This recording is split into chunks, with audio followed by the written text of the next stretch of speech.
చేద్దాం. ఇప్పుడు కర్కాటక రాశి వారికి ఏ విధంగా ఉందో తెలుసుకునే ప్రయత్నం చేద్దాం. ముఖ్యంగా చూస్తే 7వ తారీఖు నుంచి శుక్రుడు చక్కగా రాశిలోకి వస్తున్నాడు.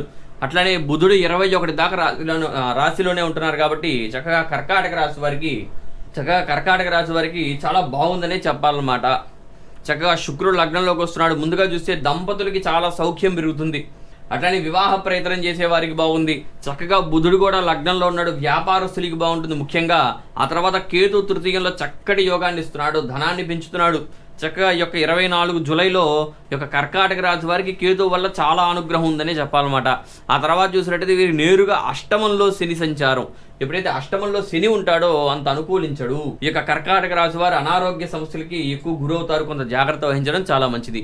ఆ తర్వాత రాహుని చూసినట్టయితే నవమంలో రాహు ఉన్నాడు. తండ్రికి అనారోగ్యం, మీ యొక్క తండ్రి నుంచి రావాల్సిన స్థిరాస్తులు రానివ్వకుండా చేస్తూ ఉంటాడు. కొంత జాగ్రత్త వహించాలి. ఆ తర్వాత చూసినట్టయితే